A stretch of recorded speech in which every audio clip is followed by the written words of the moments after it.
Bonjour, donc voilà, on vient de présenter, je suis Christelle Holland. On travaille donc chez Cana depuis 1996. Je vais parler en français de France, puisqu'en fait je suis belge et j'ai grandi 96. Donc voilà, la maison d'édition Cana a été créée donc, par un Belge, Yves Schlierf, qui est un monsieur de la bande dessinée et qui connaît extrêmement bien la bande dessinée depuis ses 15 ans, puisqu'il a fait des fanzines. Il a créé cette maison au sein de Média Participation, alors qu'il était déjà directeur éditorial de Dargaud Benelux. Donc c'est l'éditeur de 13, de Blake et Mortimer, etc. Il était libraire. Et il était libraire pendant 25 ans, donc il connaît vraiment très très bien la bande dessinée. Donc il l'a fondée en 96, j'étais stagiaire à l'époque et donc nous avons monté ensemble cette maison d'édition dont je vais vous parler. Manga veut dire dessin, man veut dire dérisoire, donc c'est l'idée d'un dessin lâché, un dessin fait sur le vif. C'est ce que signifie manga. C'est aussi une suite d'images, puisqu'on est dans un art séquentiel, une série d'images. C'est ce que veut dire manga. Chez nous, manga veut dire surtout bande dessinée issue du Japon, en fait. Et il faut savoir qu'à part la différence et la manière de le constituer, pour nous, c'est surtout de la bande dessinée. Alors au Japon, vous le savez, c'est une activité industrielle, avec une production hyper importante. Ils font plus de 100 pages à la semaine. Je vous ai sorti un truc qui m'a fait beaucoup rire. C'est le planning d'un hebdomadaire, juste hebdomadaire, d'un mangaka. Donc là, en l'occurrence, c'est l'auteur de Noura, le Seigneur des Yokai, qu'on a eu la chance d'éditer. Éditeur donc à la chez Shueisha, qui est une des très grosses maisons dont je vais vous parler 30 secondes après. Donc une grosse maison avec un magazine hebdomadaire. Ils sortent 900 pages à peu près par semaine. Et dedans, vous avez donc le planning de ce brave mangaka qui n'a que à dessiner de sa vie parce qu'il n'a vraiment le temps de ne rien faire, puisqu'en fait, les parties grises que vous voyez sont juste les temps où il peut dormir par heure. Vous voyez ce que je veux dire? Donc on en a vraiment très peu et la semaine, le jour du bouclage, il dort 2 heures. Pas plus, parce que c'est pas possible, il fait sa nuit blanche, vu qu'il doit boucler sa semaine. Donc vous voyez un petit peu l'idée, il commence par faire des némus, là il est tout seul pendant les 2 premiers jours, puisque c'est la partie, les némus, c'est la partie où on crayonne en fait. Donc il fait son storyboard, il crée son histoire et il la crayonne en faisant un brouillon de dialogue.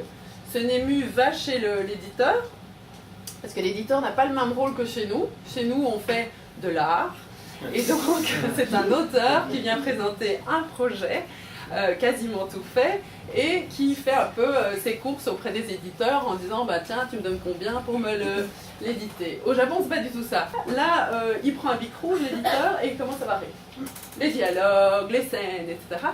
Et puis ça revient par fax à l'ancienne chez le mangaka. Et là, ils corrigent tout ça, ils refont un petit échange, et là, ils sont prêts à accueillir ses assistants. Parce qu'évidemment, pour faire 100 pages, ou 50 pages par semaine, c'est 100 pages par mois, j'exagère, donc c'est plutôt 25-30 pages par semaine, quand vous êtes dans un hebdomadaire pour garçons. Vous devez ensuite, évidemment, avoir des assistants pour faire un travail à côté de décors, de lignes de fuite, de trames, etc. Et lui ne fait que dessiner, évidemment, les personnages principaux, voire éventuellement les secondaires. C'est vraiment une activité industrielle, comme je vous le disais. C'est un phénomène de masse et on fonctionne vraiment donc tout à fait différemment. Je vous expliquais en BD, en résumé ce que c'était. Du côté japonais, c'est le contraire. C'est l'éditeur qui se dit, voilà, j'ai un magazine garçon pour les 8-12 ans et je veux faire un manga sur le basket. Il va chez un auteur, il lui dit, bon voilà, vous avez été sélectionné parmi tous les petits jeunes qui sont arrivés, etc. Je veux que vous me fassiez un manga sur le basket. Et le gars commence son travail, s'il accepte évidemment le travail, et alors c'est parti, comme je vous le disais, avec les échanges, éditeurs, etc. Il y a 3 éditeurs géants au Japon. Il faut savoir que quand je dis géant, c'est vraiment géant, parce que ce sont les premiers éditeurs de bande dessinée au monde. Il n'y a pas plus grand qu'eux. Dans les classements d'éditeurs mondiaux, les premiers qui font de la bande dessinée, c'est eux. Shueisha, Shogakukan et Kodansha sont 3 grosses maisons qui ont chacune toute une série de magazines. Chacun ont des magazines pour chaque segment en fait. Donc vous avez des magazines pour les garçons 8-12 ans, vous avez des magazines pour jeunes filles 8-12 ans, vous avez la même chose pour les adolescentes, puis la même chose pour les adultes qui vont au bureau, pour les femmes qui restent à la maison, etc. etc. Donc dans chaque éditeur, vous avez une panoplie de magazines de bande dessinée. Et bien sûr, ils ne font pas que de la bande dessinée, ce sont vraiment des grands groupes d'édition. Ils font aussi du pratique, ils peuvent faire du religieux, ils font du roman, donc ils font tout le tour de l'édition, tous les livres qu'on peut faire chez eux, ils font des encyclopédies, des dictionnaires, tout ça se fait chez eux. Ça, c'est chez les tout grands comme ceux que je viens de citer. Alors en France, vous savez, hein, ça a été introduit il y a quand même longtemps maintenant, en 78. Décidément, c'est vraiment une présentation pour belge, ce truc. 78, donc, avec la revue Le Cri qui tue. Puis vous avez eu tous les programmes avec Dorothée, Récréa 2, etc., hein, qui nous ont permis de découvrir tout ça. Donc, à l'inverse du Japon. Donc, nous, on a découvert d'abord l'animé avant de découvrir le manga, sauf pour ceux qui lisaient le japonais à l'époque. Mais donc, on a eu tous ces programmes qui nous ont fait connaître. Enfin, personnellement, j'étais baignée dedans. Moi, le dessin animé, c'était ça. C'était Goldorak, c'était Capitaine Flamme, etc. Parmi vous, j'imagine un plein qui connaissent encore le générique. Et voilà. Et donc après, on est passé donc au manga. Je vous expliquerai en quoi le circuit est inverse à celui du Japon. Et donc avec, pour donner le point fort en tout cas, c'est Akira qui sort chez Glénat et qui donne vraiment le coup de poing, qui réveille un petit peu tout le monde, puisque tout le monde, que ce soit les auteurs de bande dessinée, comme les lecteurs, comme les libraires, enfin tous les professionnels de la bande dessinée, tout le monde a été sidéré à la lecture d'Akira parce qu'il amenait vraiment quelque chose de nouveau qu'on n'avait plus en bande dessinée. Et donc à partir de ce moment-là, donc juste au moment de la fondation de Kana d'ailleurs, on a commencé à vendre du manga et à faire connaître le manga. Et il faut savoir que le marché francophone, c'est le plus gros consommateur de manga au monde, après le Japon. On est actuellement à 13 millions d'exemplaires vendus chaque année, donc c'est quand même beaucoup, et on est juste après le Japon. Loin derrière, mais juste après. Voilà. Et ça représente quand même un chiffre d'affaires important, puisque la part du manga dans la vente de bande dessinée, c'est un quart du marché. Donc c'est quand même important. Une BD sur 4 est un manga. C'est impressionnant. Alors, certains disaient au moment où on lançait le manga, bon, c'est une mode, ça va passer, vous allez voir, il n'y a plus personne qui en lit dans 5 ans. Résultat, on en lit toujours. Et au contraire, c'est plutôt une lame de fond qui a tendance à s'installer et, comme vous disiez, qui est devenue mature aujourd'hui, un marché beaucoup plus complexe parce que, voilà, tout le monde s'y est mis. Et donc, comme vous le voyez, en 2001, on était 10 éditeurs. Et en 2012, on est plus de 30 à faire du manga. Alors certains n'en éditent qu'un ou deux, on est d'accord, mais dans la masse, on est quand même assez nombreux à en faire. Et on est passé de 269 nouveautés en 2001 à 1600 quand même, nouveautés. On pourrait dire que peut-être les trois plus gros représentent 80% du marché, non? Oui, enfin oui, parce qu'on a la chance. Les trois plus gros en question, ce sont simplement les trois éditeurs qui ont chacun un best-seller dans leur catalogue. Donc tant que ça dure, effectivement, on est gros. Et effectivement, ces trois best-sellers représentent 80% du marché des ventes de mangas. Pour ne pas les citer, c'est Glénat avec One Piece et Dragon Ball. Ils en ont deux, eux. Kana avec Naruto. Et puis Pika avec Fairy Tail, qui est celui qui monte grâce à la diffusion télé notamment, qui est un bel appui pour les ventes de ce manga. One Piece, pareil. Alors, en quoi je vous disais que c'était à l'envers en France, puisqu'on a commencé par l'animé pour arriver au papier. Il faut savoir que la vie d'un shonen à succès au Japon, ça fonctionne autrement. On commence par ceci. Alors, je vais vous proposer de les feuilleter. Je ne sais pas si vous avez déjà eu ça en main. Vous connaissez tous ça, je vous le fais passer au cas où. Vous ne connaissez pas, mais parfait. C'est du pouvoir. Donc en fait, vous avez plein de magazines différents, hein, comme je vous le disais, en fonction du public qu'on veut toucher, filles, garçons, je vous expliquerai après. Et ensuite, il y a des périodicités différentes. Certains sont hebdomadaires, d'autres sont mensuels. Mais donc, le début de la vie d'un manga au Japon, c'est ça. On est dans un principe de feuilleton. C'est vraiment comme chaque semaine. Et je crois que c'est une des qualités qu'apprécient les jeunes aujourd'hui, c'est ce côté feuilletonneste. C'est que vous avez tout le temps une nouveauté. C'est que vous suivez, il y a un cliffhanger après chaque fin de chapitre et vous n'avez qu'une envie, c'est de continuer de lire le suivant. Donc la presse, c'est le démarrage. Ensuite, une fois qu'on a assez de chapitres pour faire un tankobon, un livre relié, on édite ça. Si ceci est un succès et commence à cartonner gentiment en papier, l'éditeur voit avec des producteurs ou des télévisions locales pour créer l'animé. Alors ça commence par des séries courtes, puis ça devient des séries au long cours. Évidemment, après, l'animation fonctionne, c'est fulgurant, gros succès, on passe aux goodies, au cinéma peut-être. Vous voyez, Conan, par exemple, il a chaque année une nouveauté, un film d'animation qui passe au cinéma dans toutes les salles japonaises.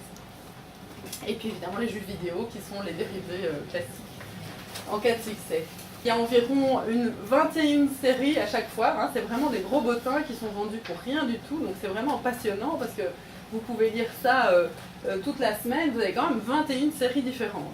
En gros, c'est cool, en nombre d'exemplaires par semaine, le Weekly Shonen Jump qui est dans une pente descendante, c'est chaque semaine 6 millions d'exemplaires. Pour vous faire une petite idée de où on en est par rapport à eux, c'est peu coûteux, c'est sur papier recyclé, on lit, on jette. Et c'est essentiellement du noir et blanc, sauf chez les filles, où vous verrez dans les magazines filles, c'est souvent des encres de couleur, c'est jaune, vert, orange, d'ailleurs ça tue un peu les yeux d'ailleurs. C'est carrément le public qui vote chaque semaine, si vous regardez de nouveau dans le magazine, vous allez trouver un petit carton encarté sur lequel vous avez un listing et vous notez ce que vous voulez revoir la semaine prochaine. Et donc vous voyez d'une semaine à l'autre ou d'un mois à l'autre les séries bouger de place dans le magazine et en fait vous vous rendez compte que plus elle arrive enfin, plus ça signifie qu'elle est vers la fin de la série. C'est-à-dire qu'à un moment, elle va être jetée. Donc si une série est trop longtemps en fin, à un moment, ça veut dire que c'est terminé, elle va se finir. Donc ça vous donne une idée. Après, au-dessus, ça bouge tout le temps en fonction des votes du public, tout simplement. Donc c'est assez pratique pour nous, par exemple, pour voir un peu ce qui fonctionne bien au Japon. Vous lisez le magazine, vous savez tout de suite où vous en êtes. Et alors ça, c'est un code que vous retrouvez maintenant, je crois, dans à peu près toutes les maisons d'édition qui ont repris ces codes, qui sont des codes purement japonais, mais qui reviennent souvent comme nom de collection chez pas mal, chez nous comme chez les concurrents. Il faut juste savoir qu'au Japon, c'est extrêmement plus détaillé. Nous, on s'est arrêté à 3 grandes catégories pour pas trop brouiller les pistes. Mais au Japon, c'est beaucoup plus précis que ça. Donc shonen, shoujo, seinen, vous connaissez. Et derrière, vous avez au Japon du josei, où là c'est en fait le shoujo mais version plus grande, c'est pour les jeunes femmes. Le kodomo qui sont pour les tout petits, vous avez des magazines évidemment spécialisés kodomo. Vous avez du reidizu, ça c'est pour les femmes adultes qui ne travaillent pas. Et vous avez du seijin pour les hommes adultes, généralement les hommes du bureau. Vous savez qu'il y a des milliards de sujets en manga et c'est ça qui est passionnant dans le manga quand vous commencez, c'est qu'ils osent tout. On a même toute une série sur Carlos Ghosn qui est le patron de Nissan. Vous avez de la cuisine japonaise, on passe à l'histoire de France, les 10 Oscars, vous connaissez le succès, bon d'accord c'est l'histoire de France revisitée, mais quand même, il y a de l'érotisme, il y a de la religion, enfin il n'y a aucun sujet tabou, on passe à tout, etc. Ce qui a d'ailleurs posé un problème à un moment en manga, parce qu'au moment où on a lancé Kana, ça a vraiment été, en Belgique en tout cas, la chasse aux sorcières. Hein. C'était vraiment, qu'est-ce que c'est cette sous-littérature, où il n'y a que du sexe, de la violence, au secours, ne mettez pas ça dans les mains des gamins. Vous allez les traumatiser à vie, voire en faire des délinquants. Évidemment pas du tout, c'est comme en bande dessinée, il faut être intelligent, il ne faut pas mettre n'importe quoi dans les mains de tout le monde, mais il y a pour tout le monde. Il y a évidemment tout l'aspect Japon qui intéresse les ados, et par ailleurs vous avez des vraies valeurs de l'amitié, du dépassement de soi. C'est souvent le héros, c'est un petit gamin qui est perdu, qui ne sent pas bien dans ses pompes, et puis grâce au combat qu'il va mener, les amis qu'il va rencontrer sur sa route, il va devenir plus fort, il va devenir plus grand, et, etc. Il va aider les autres. Enfin, il y a plein de valeurs comme ça hein, dans tous les shonen, les best-sellers comme One Piece, Naruto, c'est ça, hein, des dessins beaucoup moins statiques qu'en BD, et c'est ce qui dérange souvent les lecteurs de BD, parce qu'à la base, chez Kana, ce qu'on voulait faire, c'était faire découvrir cette bande dessinée-là aux lecteurs français, ou francophones, en leur disant mais si, regardez, c'est génial. Et là, il y en avait beaucoup qui étaient gênés par ce côté super difforme. Vous voyez, le SD, c'est-à-dire que le personnage, on lui tape sur la tête, c'est tout à fait sérieux, et tout à coup, il devient grand, il fait des gestes débiles, machin. Et donc, ça déplaît, ça dérange, ainsi que la lecture dans le mauvais sens dérange aussi. Forcément, hein, c'est pas du tout le même découpage, c'est pas du tout la même façon de faire de la bande dessinée, puisque en manga, du fait d'avoir 200 pages, vous pouvez faire un combat pendant 30 pages. Alors qu'en bande dessinée, vous avez une case, ping, le type est par terre dans la deuxième case et vous avez imaginé qu'ils se sont battus pendant 30 minutes. Puis après, il y a toutes ces histoires de grands yeux qui dérangent parfois aussi. Hein. Pourquoi les grands yeux dans les shoujo? Pourquoi il y a tant d'étoiles dans leurs yeux? L'idée, en fait, c'est de faire rentrer vraiment le lecteur dans l'histoire et se retrouver, avoir beaucoup d'empathie en fait, pour le personnage. Et comme les shoujo, c'est souvent de l'émotion, des choses intérieures, etc., l'idée, c'est de le vivre à la place du personnage, tout simplement. Et donc, grâce à ces grands yeux étoilés, cette émotion, ces larmes dans les yeux, vous êtes censé vivre les mêmes émotions vous-même. Alors, comment est-ce qu'on travaille pour choisir nos titres? C'est un ensemble de choses, évidemment. On est nombreux. Il y a nombreux à le faire. On travaille avec beaucoup de traducteurs. Ce sont des traducteurs extérieurs à la maison d'édition. Personne n'est en interne.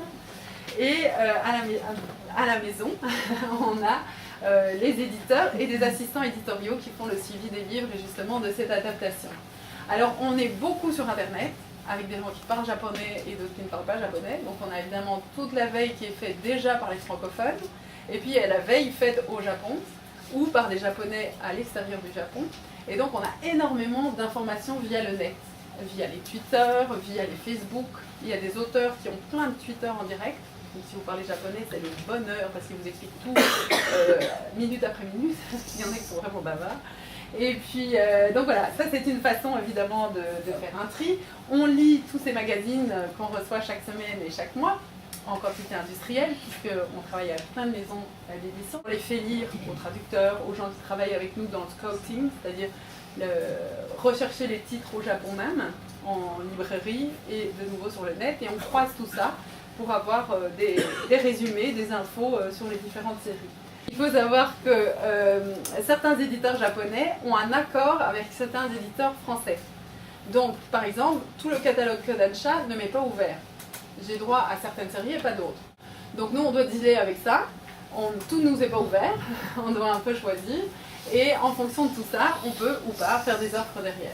Ensuite, il y a toute la partie de négociation des droits avec les éditeurs. Et ça, c'est pas une partie de plaisir. Pourquoi? Parce qu'il faut faire une offre. On est évidemment en concurrence, je vous l'ai dit, on est plus de 30 aujourd'hui. C'est un très gros travail en amont pour présenter la série, pour montrer que vous la connaissez très bien, parce que c'est pas forcément celui qui fait l'offre la plus haute qui a le bouquin. C'est celui qui a le meilleur storytelling, qui va le faire le plus. Tiens, je connais ta série par cœur, je te le prouve, et voilà, je fais ma présentation. Une fois que l'agent a décidé, il le présente à l'éditeur, il garde généralement 3 choix.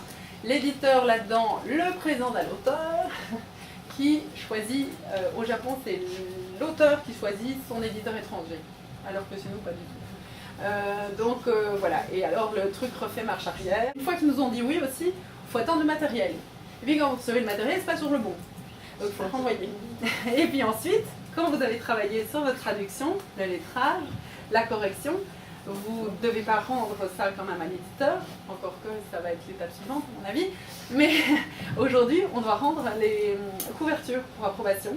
Et alors là c'est reparti, les allers-retours, oui, non, peut-être, non, mais pourquoi se résumer, hein. Et il vous donne même, en tant que japonais ne parlant pas français, des conseils sur le titre, la traduction. Voilà, c'est comme ça que j'arrive à Ghana donc. Donc c'est Yves, libraire, qui se rendait compte que tout le monde lui demandait constamment du manga. Du manga. Donc il a commencé à faire tilt, sachant qu'il était déjà éditeur. Il a mis 3 ans à convaincre Média Participation à faire du manga. Parce que pareil, des fait trop Satanas, oh non, quelle horreur. Finalement, après, à la longue, il a réussi à les convaincre. Et donc ce n'est qu'en 96 qu'il a pu commencer à éditer du manga. Voilà. On a essayé de respecter l'œuvre originale. On est très respectueux des auteurs. C'est quelque chose qu'on a appris en tant qu'éditeur de bande dessinée, forcément. Et donc qu'on a gardé à l'esprit quand on a adapté et traduit du manga. Si vous voulez savoir comment choisir, comment faire avec le manga, ou parce que vous débutez ou parce que vous envoyez un collègue qui débute, j'en sais rien, je vous conseille ces 4 salons-là pour juste savoir comment fonctionne un lecteur de manga. C'est génial et c'est très festif, très rigolo. C'est Japan Expo Paris qui a lieu bientôt, là dans 2 semaines. Il y a Japan Expo Sud, si vous êtes plutôt vers Marseille, qui se passe en février. Il y a Japan Expo Belgium en novembre et Medinasia sur Paris vers mars environ. Et ça, c'est des salons qui vous font bien, vous donnent une bonne idée de ce que c'est un lecteur de manga. Et ils sont très drôles, beaucoup plus drôles que les lecteurs de BD. Donc quand on vous dit mon enfant c'est un lecteur de manga, au secours, il est mal parti dans la vie, eh bien allez voir, et vous allez voir que ce sont des gamins charmants, qui ont une passion, qui savent très bien ce qu'ils font. Vous avez des sites portails qui ont l'avantage d'agréger l'information pour tous les éditeurs et qui sont donc évidemment plus faciles pour vous. Je vous conseille évidemment Manga News en premier parce que vraiment là, ils parlent de toutes les séries. Si vous cherchez une information sur n'importe quoi qu'on vous demande, vous le trouverez directement chez eux. Il y a aussi Manga Sanctuary et Total Manga. Et si vraiment ça vous a super intéressé, vous pouvez lire quelques mangas. Je vous en ai sorti quelques-uns, mais il y en a évidemment plein d'autres. Ceux-là, je les ai lus et je sais qu'ils sont très bien. C'est le manga Histoire Univers, la BD japonaise par Wissou. Très bien fait chez Piquier. Il y a 1000 ans de manga qui en plus est illustré, qui est un beau livre fait par une femme qui habite là-bas, qui s'appelle Brigitte Koyama Richard, qui est française mariée à un japonais. Karine Poupée qui a fait une excellente histoire du manga. Ça se lit comme un roman, c'est passionnant. Et puis Paul Gravette qui est un spécialiste de la bande dessinée en général et qui a fait un 60 ans de BD à travers le manga qui est aussi un beau livre illustré. Voilà, c'est fini. Merci. Merci.